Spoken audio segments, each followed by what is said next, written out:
পীরের গান শুনে ইমান বৃদ্ধি পাচ্ছে। পীরের একটা গান শুনে মনে হয় যুদ্ধে এখনই নামি, কথা কয় না কেন? আর এখন আমি ডুবে আসি প্রেম দরিয়া আমার সন্ধান। আজকে মাজারগুলো হলো গাঁজা খাবার সবচাইতে নিরাপদ জায়গা, কথা কোন না? মাজারে বৈশাই এমন কায়দায় গাঁজায় টান মারতেছে, আর ধোঁয়াগুলো যখন আসমানের দিকে উঠতেছে, বাহির থেকে পুলিশ ভাইয়েরা বলতেছে মনে হয় ওরসে রান্না হচ্ছে, কথা কয় না কে? এরকম আছে না? নাই গাঁজা খায়া মোজদারি লাল বানাইছে, টর্চ লাইট মারে মুখ কোনটা খুঁজে পাওয়া যায় না। বগলে শুনতে বেরি বেরি হইছে সুন্দরবন অবস্থায়। বান্দরবনে কি অবস্থা? 30 বছরে গোসল করে না, নাম দিছে সাধু বাবা। গোসলের পানি জমিনে পড়ার আগে মরিদেরা বরকতের আশায় খাই জোরে খন না বুঝবিল্লাহ। এরকম ভন্ডামি আমাদের সমাজে আছে না? নাই।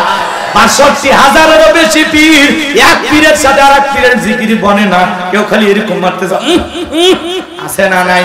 আর একজন আবার এরকম করতেছে মনে আসমান থেকে আল্লাহকে নিয়ে আসে নাকি, আছে না? নাই। বাপরে বাপ, পীরে পীরে গুতাগুতি, বাবা ভান্ডারি লাইন ছাড়া চলে না তো রেলগাড়ি, আছে না? নাই সমাজে। এ বাজান আমার পীর ছিল শাহজালাল, শাহপরান, শাহ মাকদুম, বাইজিদ গোস্তামি, আব্দুল কাদের জিলানী, রংপুরের কেরামতুল্লাহ, বগুড়ার শাহ সুলতান, রাজশাহীর শাহ মাকদুম।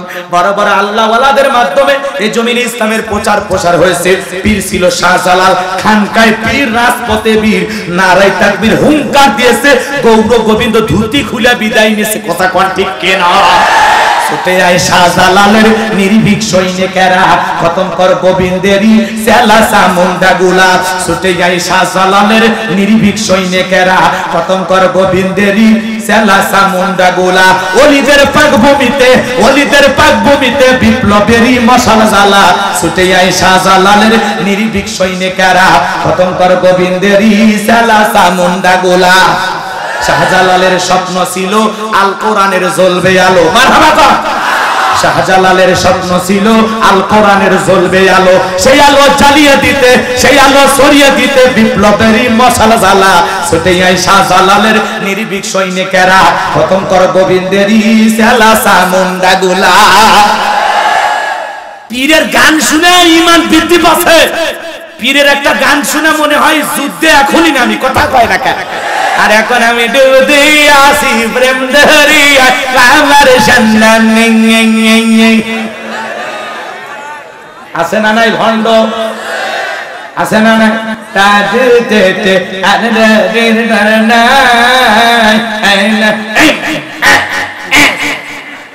আছে না? নাই। জিকিরের নামে কোথাকুতি সমাজ আছে না? নাই। তোর কি হা পানি হচ্ছে? ক্লিয়ার করে জিকির কর। জিকির হবে কার নামে? আল্লাহ নামে জিকির বাদ দিয়ে যারা বাবা নামে জিকির করে, এটা ভণ্ডামি ছাড়া কিছু। কথা বলেন না কেন? এই জিকির কি দুনিয়ার মানুষের নামে নাকি আল্লাহর নামে? বাবা বাবা বাবা বাবা, এত বাবা হওয়ার লক্ষণ কিন্তু খুবই খারাপ। আল্লাহ হেদায়েত দান করে, যারা বলেন আমিন। খবরদার কোন ভণ্ড পীরের কাছে যাওয়া যাবে। ভণ্ড পীর যেখানে আমরা, বলেন ভণ্ড পীর যেখানে আমরা নাই, হক্কানি আল্লাহওয়ালা যেখানে আমরা আছি, ওয়াকুনু মাস সাদিকিন। আল্লাহ বলে তোমরা সত্যবাদীদের সঙ্গী হও। যে পীরের পা থেকে মাথা পর্যন্ত নবীর সুন্নাত দিয়ে ঢাকা, যার চেহারার দিকে তাকালে আল্লাহর কথা স্মরণ হয়, এমন হক্কানি আল্লাহওয়ালা যেখানে আমরা আছি। যে পীরের দরবারে মহিলা যায় না, কে যায় না? মহিলা যায় না, বুঝবেন ওই পীর হক। আর যার দরবারে নারী পুরুষ একত্রে হয় রাত 12টার পরে, মনের আলো বড় আলো, বাইরের আলো নিভে ফেলা, মনের পর্দা বড় পর্দা, বাইরের পর্দা খুলে ফেলা। খুলে যে কি করবি আমি আর বলবো না। আল্লাহ হেদায়েত দান করে, আমি। তবে সেই মহিলাগুলো পীরের দরবারে যায়, এর অধিকাংশ কি নাই? স্বামী নাই, বিধবা। বিধবা মনের দুঃখ ঘোষণার জন্য মাজারে মাজারে করে, কথা বল না কেন? আর পীরও সেই হাইব্রিড শয়তান। মহিলা মুরিদ দেখলে কয় মা আয়, কথা কয় না কেন? মহিলা চিন্তা করছে এত বড় আল্লাহর ওলি আমারে ডাকে, যদি কাছে না যায় আযাব আর গজবে জাহান্নাম জায়গা হবে। তখন দৌড়ে পীর সাহেবকে চাপে ধরছে। আর পীর সাহেবের বুকের ভিতরে যায় এত আনন্দ পাইছে, পাবেই তো রে ভাই।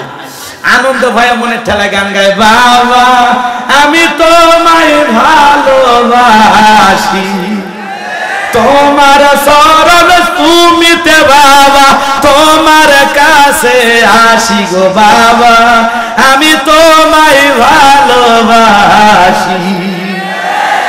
সেই মহিলা বলবে, এদিক খেয়াল করেন, স্বামীকে বাদ দিয়ে পীরের ফাটা পায়ে চুমা খায়, ওই নারীর চরিত্র ঠিক নাই। স্বামীর খেদমত কর, আর বউকে বলবেন এ তোর বড় পীর আমি, পছন্দ হয় না। খবরদার কারো বউ যেন কোনো পিসাবের কাছে না আসে, মনে থাকবে। বউকে বলবেন শোন, আয়েশা, ফাতেমা, খাদিজা, হাজেরা, আসিয়া, মারিয়াম, এই 6টা জান্নাতি নারীর জীবনী কিনে দেবেন। এগুলো পর, এগুলো সব জান্নাতি নারী। বউ বলে পিসাবের কাছে কোরআন হাদিস শেখানো হবে না, পাঠানো হবে না। এটা কোরআন হাদিসের সবক দিচ্ছে না, কোন সবক দিচ্ছে কেমনি টের বাবা। আল্লাহ হেদায়েত দান করে, জোরে বলেন আমিন। তাহলে যাওয়া যাবে না। যুবক, এখনকার অধিকাংশ পীরগুলো কি ভণ্ড, কথা কয় না? রাগ করতেছেন মনে হয়, লম্বা হবে, আমি লম্বা করব না, কষ্ট দেব না রে যুবক, চলো সামনের দিকে যাই। ফেরাউন ডেকে বলতেছে, আরে মুসা আসবের কারণে আমার রাজ্য ক্ষমতা থাকবে না। যদি বলতো মুসা আসবে খানকা বানায় জিকির করবে, তাহলে কোনো সমস্যা ছিল না। আজকে সমাজে যারা থাকেন, যারা খানকা নিয়ে মাজার নিয়ে বসে আছে, ওদেরকে কেউ টার্গেট করে না। কিন্তু যারা আল্লাহর জমিনে আল্লাহর দ্বীনকে প্রতিষ্ঠিত করার কথা বলে, আল্লাহর আইনের কথা বলে, কোরআনের রাজ কায়েম করার কথা বলে, তাদেরকে টার্গেট করে করে ভিতরে ঢুকানো হয়।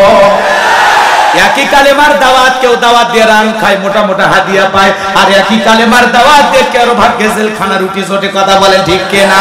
এজন্য কথা যদি শক্ত বলেন আপনার বিপদ আসবে, উচিত কথা যদি কই পিঠের উপর দেয়া যাবে মই। এই আনন্দে কিছু লোক কিনে খাবে বগুড়ার স্পেশাল দই।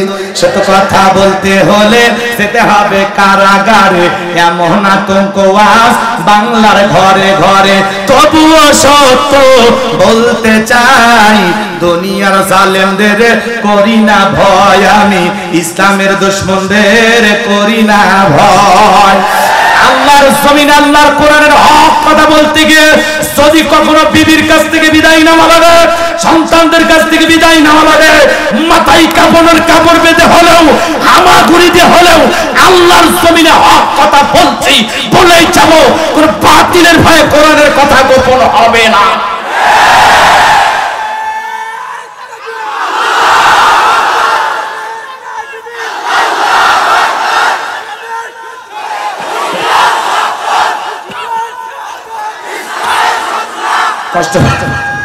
কষ্ট পাচ্ছেন আপনারা? আমার ভাইরা শোনেন, তাহলে মুসা আসবে, ওর 12টা বাজাবে, কথা বলেন ঠিক কিনা? এজন্য আজও যারা খানকা নিয়ে বসে থাকে তাদেরকে নিয়ে কারো মাথা ব্যথা নাই, যারা হকের পক্ষে আওয়াজ দেয় তাদেরকে নিয়ে মাথা ব্যথা। কথা কর না কেন? নাম ধরে ধরে খুলে খুলে বলা লাগবে, কে রহমান কাতিবিন সব দিক আছে, বুঝেন? সামনের দিকে যাই, কবির মনোযোগ। এবার হামানকে দেখে বলে, টাকা হামান এই দিকে আয়। হামানের মাথায় কোনো চুল ছিল না, সাদে মান নাই, বাম পাল্লট, পুরো মাথা ছিল ভারতের দমদম এয়ারপোর্ট। ডেকে বলে, রে হামান, আগামী 3 মাসের মধ্যে মুসা আসবে, ওর কারণে রাজত্ব থাকবে না, ক্ষমতা থাকবে না, এমনকি জীবনও থাকবে না। কি করা যায় বল? হামান ডেকে বলে, নেতা টেনশন নাই, মাইট ইজ রাইট। জোর যার মন, লোক তার পাওয়ার, রাজত্ব ক্ষমতা যার হাতে, সে যা বলবে সমাজ রাষ্ট্রে তাই হবে। কি করতে চাস? বলে, যত ছেলে সন্তান জন্মগ্রহণ করবে সবাইকে জবাই করে করে দুনিয়ার বুক থেকে বিদায় করে দেব, তাহলে আপনার মুসার আগমন ঘটবে না। এই কথা শোনার পর ফেরাউন ডেকে বলে, হামান রে, আসলে তোর মাথায় বুদ্ধি আছে, তবে শোন, ছেলেগুলোকে জবাই করবি, মেয়েগুলোকে জবাই করবি না। কারণ ছেলেদের মধ্যে আমার শত্রু আছে, মেয়েদের মধ্যে কোনো শত্রু নাই। তার মানে চোর হলেও মানুষ ভালো, মোবাইল নিয়ে গেল, সিম কার্ড খুলে দিয়ে গেল, কথা কোন ঠিক কিনা? এইবার সংসার জবাই করা হলো, ধরতেছে আর জবাই করতেছে, এটাই মুসা, এটাই মুসা, এটাই মুসা, এরকম জবাই করতেছে হাজার হাজার। মুসা মাত্র কয়জন? এজন্য জালেমদের কাছে অপরাধ করে একজন, ওই একজনের অপরাধে জালেমেরা 1000 জনকে কষ্ট দেয়, শাস্তি দেয়। ভালো করে বোঝেন, চোখ কান খোলা রাখেন। এইবার সন্তান জবাই করা শুরু হয়ে গেল, 3 মাস অতিক্রম হয়ে গেল। দবিরাকে ডেকে বলে, দবিরা, এইবার গবেষণা করে বল, আমার পথের কাটা মুসা মুরহুনা বাসলো। দবিরা গবেষণা করে বলে, নেতা, যদিও বনি ইসরাইল মায়ের বুক খালি কইরা এই 3 মাসের ব্যবধানে হাজার হাজার সন্তান জবাই করেছে, কিন্তু আপনার পথের কাটা মুসা এখনো মরে নাই, মরে নাই। মায়ের কোলে সুস্থ আছে, জীবিত আছে, সুন্দর আছে, কিন্তু কোথায় আছে এই কথা বলার ক্ষমতা আমার নাই। বলেন আল্লাহু আকবার। আমাকারু আমাকারাল্লাহ আল্লাহু খায়রুল মাকিরিন। এলাকার। আল্লাহ চাই মুসারে বাঁচাই, তার ফেরাউন চাই মারতে। ওর 14 গোষ্ঠী এক জায়গায় হয়ে মুসারে কি মারতে পারবে? কারণ মুসার পক্ষে আছেন তিনি কে? ভালো করে শোনেন। এইবার ফেরাউনের মাথা গরম হয়ে এলো, সমস্ত সেনাবাহিনীকে ডাকলেন, ধমক দিলেন, মাসে মাসে বেতন দিয়েছি হারা দেখার জন্য একটা ছেলেকে মারতে পারলা না, এলাকায় তল্লাশি চালাও, চিরনির্বিজান চালাও, যেই ঘরে পাবা মুসারে জবাই করো, আমার মাথার টেনশন দূর করো, চোখের সামনে থেকে দূর হয়ে যায়। এমন ধমক দিয়ে সেনাবাহিনীদেরকে পাঠাইয়া দিলেন। এইবার সেনাবাহিনীরা চতুর্দিকে ছড়িয়ে পড়লো। আমার ভাইরা, একবার সেনাবাহিনী মুসা নবীর বাড়ির দিকে রওনা করেছে। মুসা নবীর বড় বোন নাম তার মারিয়ম, ডেকে বলে, মা ওই যে ফেরাউনের সেনাবাহিনী দেখা যায় না, আর বুঝি ভাইকে বাঁচানো গেল না? ভাইকে তুমি কই লুকিয়ে রাখবা? আমার ভাইরা, মুসা নবীর বড় বোনের নাম মারিয়ম, আর ঈসা নবীর মায়ের নাম হলো মারিয়ম। বলেন মারহাবা। এইবার সন্তান কোলে নিয়ে দিক সেদিক দৌড়ায়। কে যেন ইলহামের মাধ্যমে আওয়াজটা বলে, মুসার মা তোমার সন্তানকে চুলার ভিতরে ফেলে দাও, কথা দিলাম গো আবার তোমার সন্তানকে তোমার কোলেই ফেরায় দেও।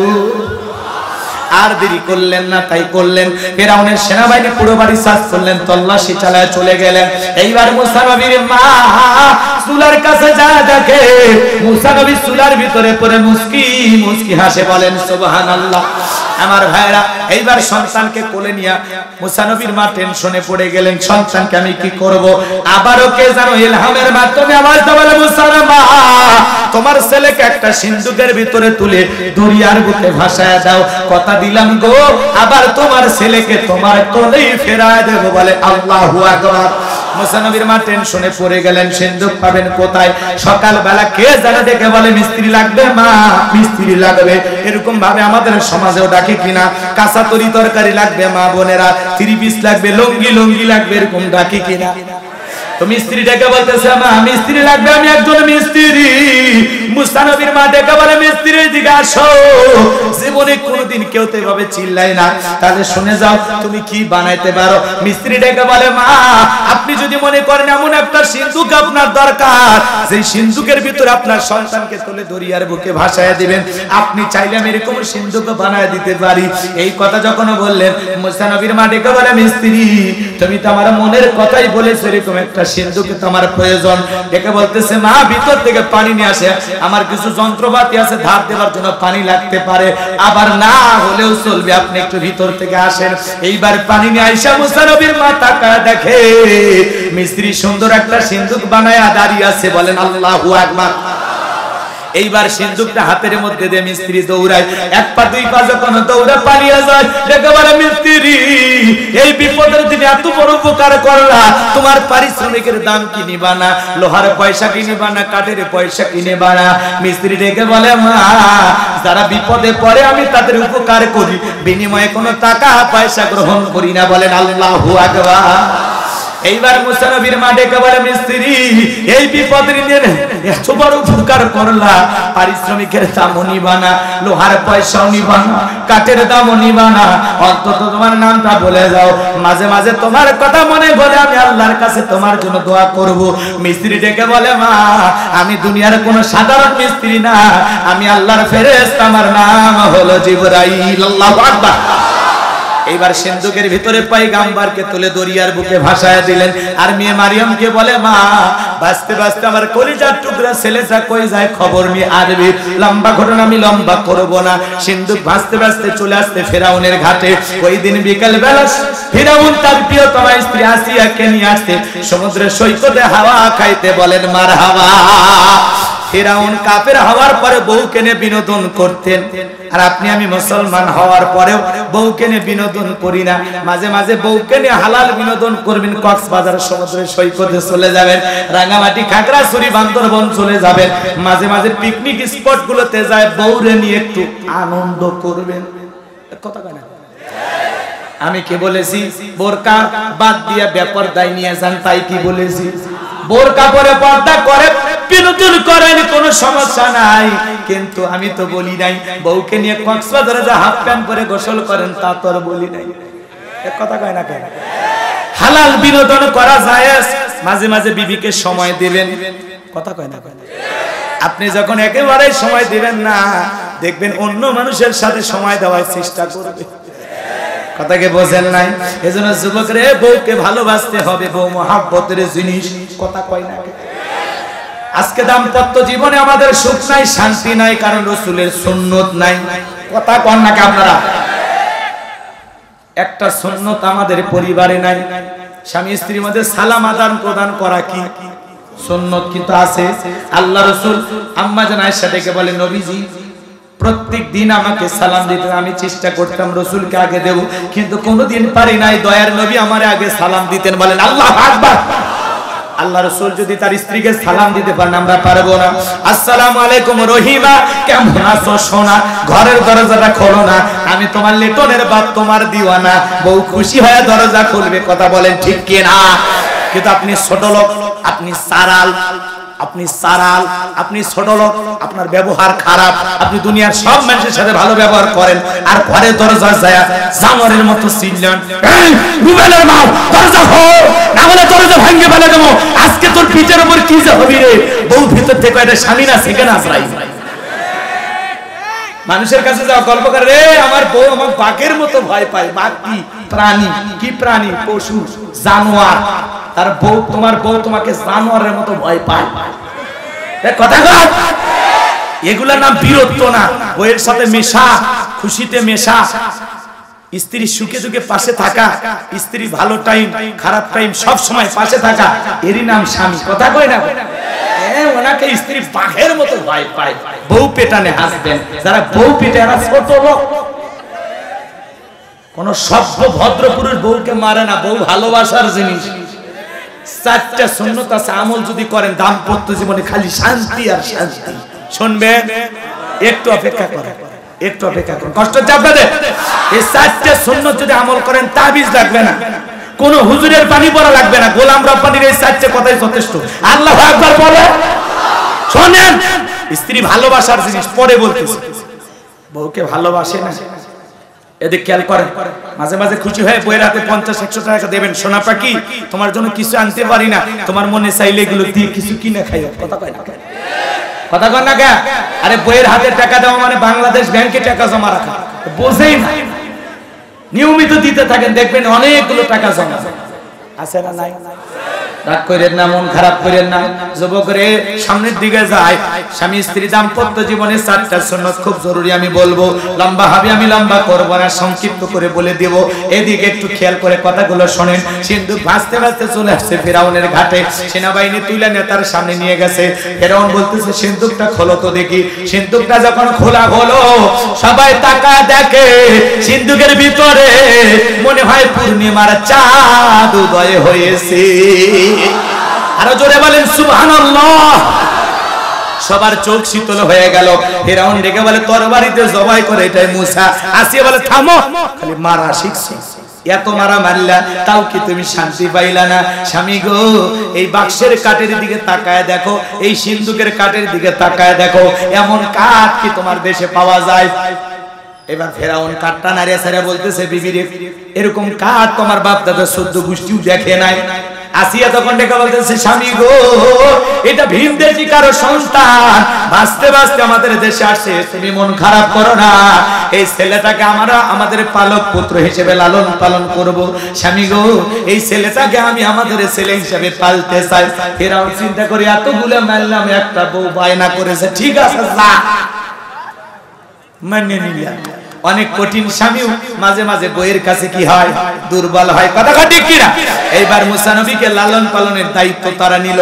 এইবার আসিয়া ডেকে বলে, স্বামী গো, শুধু সন্তান দিলে চলবে না, ঢোল পিটায় খবর পৌঁছায় দাও, যে মহিলাই সন্তানকে দুধ পান করাবে মাসে মাসে তারে বেতন দেওয়া লাগবে।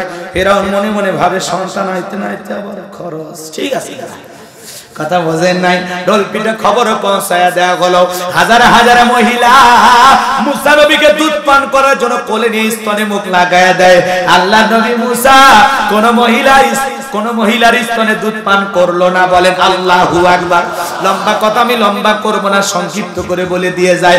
সমস্ত নারীরা যখন ব্যর্থ হয়ে চলে গেল, মুসা নবীকে কোলে নিয়ে আসিয়া টেনশনে পড়ে গেল। এমন অবস্থায় হয়েছে, মুসা নবীর বড় বোন নাম তার মারিয়াম, ডেকে বলে, রানী আসিয়া, এমন একটা ধাত্রী, এমন একটা মায়ের খবর আমার কাছে আছে, আমার বিশ্বাস এই সন্তান তার দুধ পান করতে পারে। তাই নাকি? বলে হ্যাঁ। কোথায়? দুইজন লোক পাঠায়া দেন, আমি নিয়ে আসতেছি। দুইজন লোক পাঠায়া মুসা নবীর মাকে এবার ফিরাউনের দরবারে নিয়ে আসা হলো। ফিরাউনের দরবারে মুসা নবীর মা আসার পর সন্তানকে কোলের মধ্যে নিয়ে যখন স্তনে মুখ লাগায় দিয়েছে, আল্লাহ নবী মুসা মায়ের স্তনে দুধ খাওয়া শুরু করেছে। বলেন আল্লাহু আকবার। শিশুকাল থেকে নবীদেরকে জ্ঞানী বানিয়েছেন তিনি কে? এইবার আমি আসিয়া বলে আপনার বেতন ডবল, থাকার কোয়ার্টার ফ্রি, আপনি থাকবেন, আমার সন্তানকে দুধ পান করাবেন। মুসা নবীর মা ডেকে বলেন আমি আসিয়া, সন্তান আপনার বাড়িতে নয়, সন্তান থাকবে আমার বাড়িতে। যদি রাজি থাকেন তাহলে আমি দুধ পান করাবো। মারহাবা। রানী আসিয়া বলে আমি তাতেই রাজি। মুসা নবীর মা পৃথিবীর প্রথম মা, যে মা তার আপন সন্তানকে দুধ পান করার বিনিময়ে মাসে মাসে বেতন পাইছে। আল্লাহু আকবার বলে। আমার ভাইরা হৃদয়ের কান পেতে কথাগুলো শুনে যান। এইবার মুসা নবীর মা নিয়মিত সন্তানকে দুধ পান করায়। আস্তে আস্তে মুসা নবী চলাফেরা বয়সে উপনীত হয়েছে। আসি একদিন কোলের মধ্যে মুসা নবীকে নিয়ে ফিরাউনের কাছে যা বলে সন্তান একটু কোলে নাও, ধরো তো একটু কোলে নাও। মানুষ দেখলে মনে করবে ছেলে তোমার না। দেখবেন মহিলারা যখন মাঝে মাঝে রাগ হয়, বিরক্ত হয়, সন্তান কোলের মধ্যে, তোমার জিনিস তুমি সামলাও, দিচ্ছে একটা ক্যাসেট, তা থামে না, কথা কয় না আছে না নাই?